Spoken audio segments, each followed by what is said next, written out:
sportif, on a ouvert le robinet, je te dis pas quoi, ça a duré 2 fois. Genre une demi-heure, et puis c'est quoi Surtout les bodybuilders. Vas-y pour les faire pisser quoi. T'es blanc. Mais balance. Bon choix.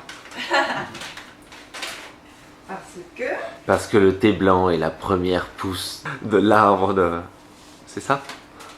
Non, moi j'aurais dit, enfin je connais pas cette version, moi j'aurais dit pour les polyphénols, c'est tout. C'est désacidifiant, c'est bon pour les hormones aussi.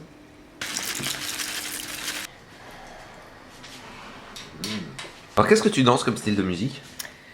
Samba, je suis plus spécialisée en samba et sinon les danses latines.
Alors voilà, on m'a donné rendez-vous au château. Hein. Donc on est au château. Bonjour. Ma fille Pauline, désolé. Hein. C'est ma fille qui m'accompagne tous les dimanches. D'accord. Donc là c'est dimanche, lundi. Lundi Oui, férié. c'est Voilà. férié, c'est vrai. Voilà.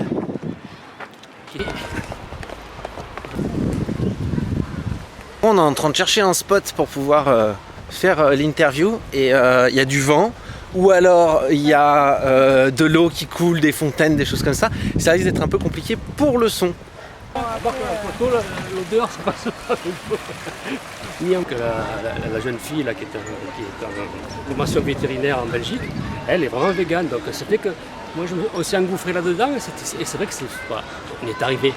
Je suis allé voir les chiens, le fameux refuge d'Irina, on a fait un énorme boulot là-bas. Mais bon.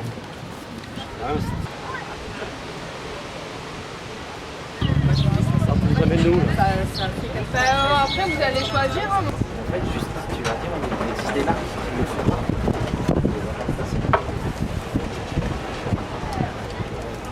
Santé. Santé. Chin. Chin.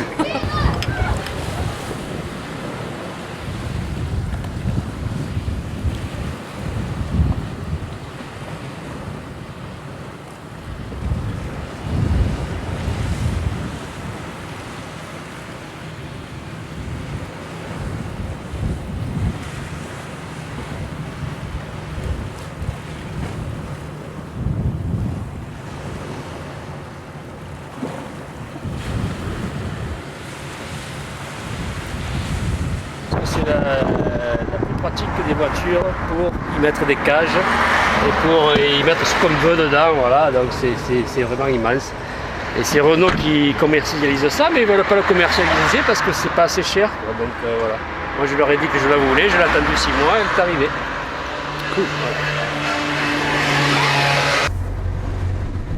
voilà. Voilà, Ça c'est pour observer les animaux qui sont derrière. voilà, c'est ça.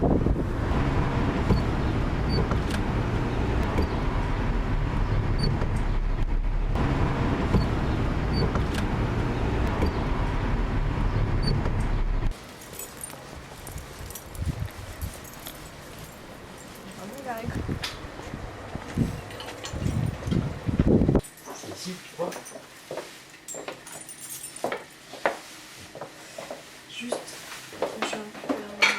pèsent même pas. Voilà. Hey. Elles sont toutes neuves, jamais utilisées.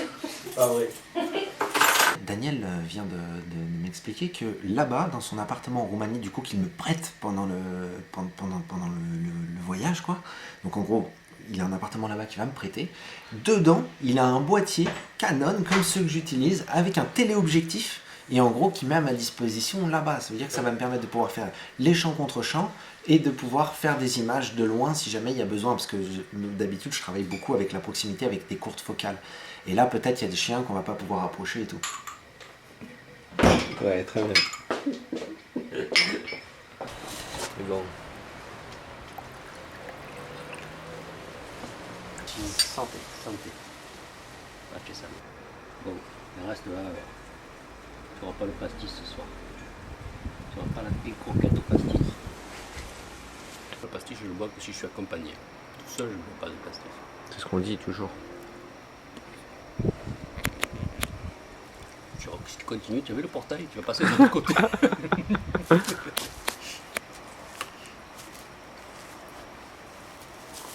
Tu veux dire que tu étais professeur des écoles, genre de CP à CM2 avant? Oui. J'ai fait même un peu des classes plus grandes. Et d'un coup, on m'envoie maternelle parce que j'avais demandé à être remplaçant. Voilà. J'arrive à maternelle. Je me suis dit, bon, ça va pour une journée. Ouais. Puis bon, ça me plaît. Hein, ça. Et je me suis dit, mais qu'est-ce que c'est cette école où on a une liberté, où on n'est pas. Voilà. Bon, c'est vrai qu'il y a des compétences à faire placer, il y a tout un programme, mais on n'a pas tout un programme préétabli, on doit passer par là. C'est toute la liberté pédagogique pour y arriver. Ça veut dire C'est-à-dire qu'en fait, en maternelle, il y a chaque activité que tu fais, c'est multipluricinaire. Quel que soit le projet de classe que tu mets en œuvre, tu leur fais tout travailler en fait. Et chaque année, c'est différent. Moi, par exemple, je fais de la correspondance scolaire, je l'ai fait avec l'Australie, avec ci, avec là, on est toujours en train de se déplacer. Je veux dire, quand tu dis il faut communiquer, je veux dire, mes enfants, ils ont 5 ans, ils savent très bien ce que c'est écrire une lettre, dire quelque chose à quelqu'un, l'envoyer et recevoir la réponse. Ils ont 5 ans. Moi, de mes enfants, je les ai de la tête, je sais où ils en sont tous, quoi. Enfin, je sais, bon, des fois, il y a des propositions collectives dans des trucs, mais après, dès qu'on passe dans le particulier, dans la tâche particulière, les exercices n'ont pas les mêmes exigences pour les uns et pour les autres. C'est pour ça que c'est très intéressant. Tu vois, à la fois tu es libre.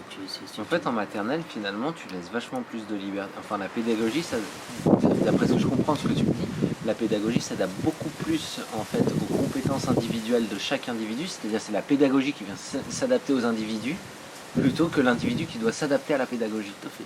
Il n'y a aucune année que je fais à mes élèves qui ressemble à une autre. Et pourtant, à la fin de l'année, je suis arrivé à les faire individuellement. Il faut y croire, il faut être heureux, il faut. Et puis, tout ce que tu dégages, c'est transmissible. Pas que par le parler. Il y a plein de choses. Je veux dire, il y a, comme quand on dit, quand tu rencontres cette personne, on dirait qu'il m'envoie des ondes positives. Voilà. Puis il y en a certaines, tu dis, putain, c'est quoi ce mec? Puis il y en a qui te Voilà.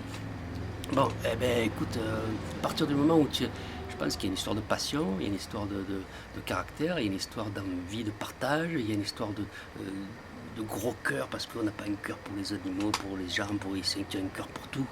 Voilà, comme tu disais tout à l'heure, dans la rue, et tu vois quelque chose, tu t'arrêtes. Tu me disais à Pauline. Et oui, c'est exactement ça, on est pareil. On va aller manger au restaurant parce que Daniel m'invite à manger. Et là, il est au téléphone avec quelqu'un qui cherche une adoption. En fait. C'est pourquoi en général les refus quand il y a des refus? Parce que le chien sûrement ne correspond pas à... Déjà, quand on envoie un formulaire, il y a beaucoup de renseignements, monsieur. Donc c'est du style, ça peut être un grand chien de 50 kg, et la dame elle vit dans un 8 mètres carrés, en pleine ville, voilà. Déjà ça c'est ça les 3/4 de refus dont tu parlais. Oui, non, mais ça peut être ça. Après, généralement, par rapport au formulaire, quand on se pose des questions sur le fait, par exemple, que les gens ils veulent avoir un chien, un chiot, et puis ils s'en vont à travailler le matin à 7h, ils rentrent le soir à 19h, et le chiot il est tout seul toute la journée. Alors, on leur téléphone pour dire que quand même, ce sont des adoptions quand même un peu difficiles, parce que qu'est-ce qu'il va faire là, le chiot? Tu veux t'asseoir sur la banquette ou sur la chaise? Oh, peu importe. Peu importe, alors on prend la banquette.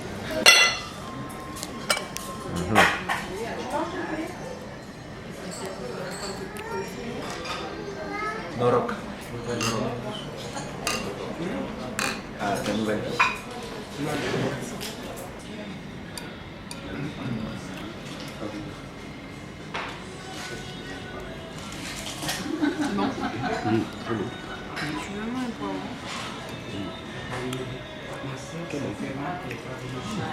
C'est des dîners.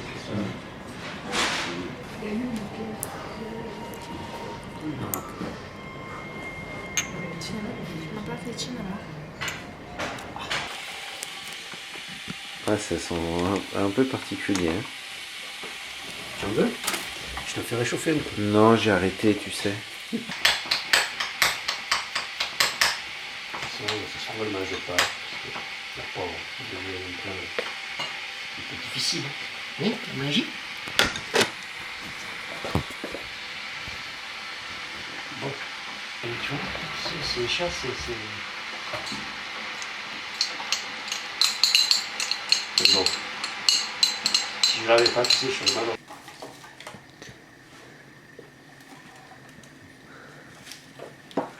J'espère que c'est bon.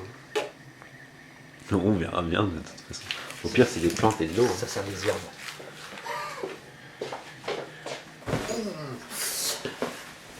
Alors, ce soir, il s'est passé un truc absolument incroyable. On était au restaurant avec Daniel, le président de Charlie Leblanc et sa fille Pauline, en train de manger un asiatique tout à fait très très bon. Et on a été très généreusement invités par Daniel. Et Chandra m'a envoyé des messages. Mais trop occupé par cette assiette délicieuse, de délicieux légumes à l'arôme fumé et au riz, enfin bon, bref, c'était bon. Et bah du coup, j'ai pas capté que, en fait, genre l'heure elle passait, tu vois, et puis on était pris dans une discussion et ainsi de suite, tu vois.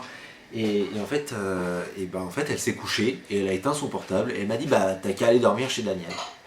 Et bah en fait, c'est ce qui se passe. Et du coup, je suis accueilli, mais d'une qualité, avec un duvet, un canapé, une tête d'oreiller. C'est vraiment formidable, quoi. Et là, on va s'apprêter à boire une tisane. Alors, si toi aussi tu aimes les oreillers, les duvets et les tisanes, bah, mets-le dans les commentaires. Partage ça avec nous. Voilà, quoi. On veut tous savoir quelle est ta tisane préférée. Est-ce que tu es plutôt verveine menthe? Est-ce que tu es plutôt camomille? Qu'est-ce qui te plaît? La mélisse, la sauge, les vieilles tisanes de grand-mère? Dis-nous tout, on veut tout savoir.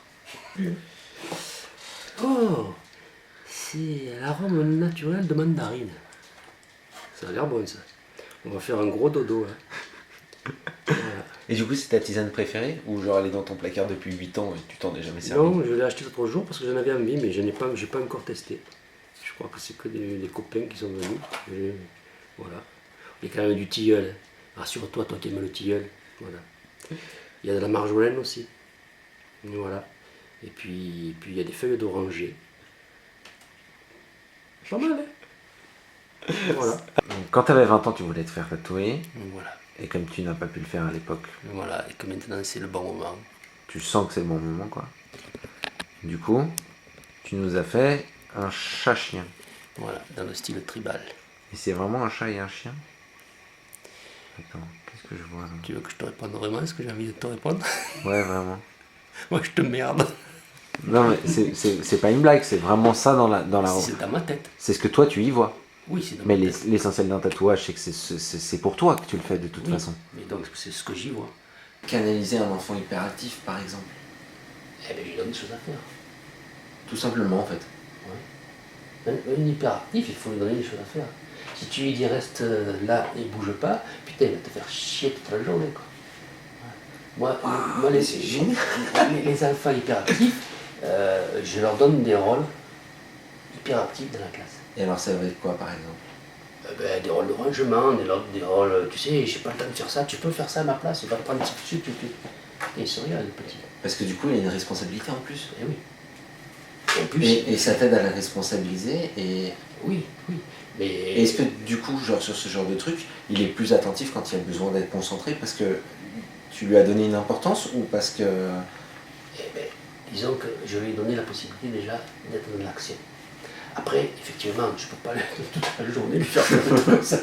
Va passer le balai, vide la poubelle. Après, il y a des tâches scolaires à faire, en groupe, individuel, ou même en classe, dans des grands moments de grands groupes, où on fait par exemple des lettres. Voilà.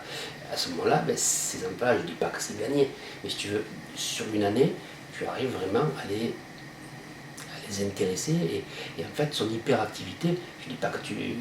Parce qu'après, il y a les hyperactifs qui sont sous le gamin, hein, je veux dire. Et il avait, je crois, 27 piercings au pénis. Avec des barres qui passaient comme ça, un Normano dans le gland, des trucs sur les testicules, des implants. Et en fait, moi, j'étais dans un projet de nu artistique, où je mets des gens d'âge différents, de sexe différents, d'origine ethnique différente, des tatoués, des pas tatoués, plein de gens différents. En fait, c'était de créer une diversité, et ils sont tous pris sur un fond gris, avec une lumière un peu crue, quelque chose de très anatomique, quelque chose de limite, tu sais, tu mets une étiquette en bac-pied, quoi. Après, tu l'apprends après quand tu fais des études de maths. Après, quand tu apprends aussi la théorie de la relativité et tout ce que tu veux. Après, c'est l'évolution des mathématiques. Mais à un moment donné, dans ta scolarité, on te demande d'être cartésien. Et après, on t'apprend que finalement, tout ce que tu as appris, ça peut être remis en question. Voilà. Mais en fait, du coup, est-ce que ça crée pas aussi des inégalités sociales, faisant que tu as une élite, celle qui va aller dans les grandes écoles, qui va aller justement penser au-delà, qui va pouvoir... C'est-à-dire que tu as une partie de la population, on la conditionne à avoir un certain... Donc quand ils rentrent au collège, lycée, fac, tout ça, on les conditionne à avoir un certain... Mais ça aussi, comme tu disais tout à l'heure, c'est prévu. C'est-à-dire que quand on est à l'intérieur, on a les outils du système. Et avec les outils du système, est-ce qu'on peut penser en dehors du système? Est-ce qu'on peut penser en dehors du cadre? Si par exemple, tu veux, là on est dans le cadre des élections et tout, remettre en cause le principe du suffrage universel, remettre en cause la démocratie représentative comme elle est construite, est-ce que les outils du système te permettent de le remettre en cause? La langue orale, il faut la faire constamment. Quand tu veux faire une activité moi, en motricité, quand par exemple je leur donne un petit matériel, un ballon, un cerceau, un machin, tout ce que tu veux, et on trouve des exercices à faire avec, et bien on verbalise. Qu'est-ce que tu as fait? Je prends un cerceau de la main, je le monte, je le pose, je le fais en haut. Voilà. Il faut verbaliser. Et en fait, ça fait quoi? Ça fait prendre conscience. Enfin, ça dit que ce truc-là existe et donc il s'est passé. Bien sûr, la verbalisation, c'est vraiment le moteur de tout. Et c'est ce qui se perd, surtout à la maison et surtout aussi à l'école.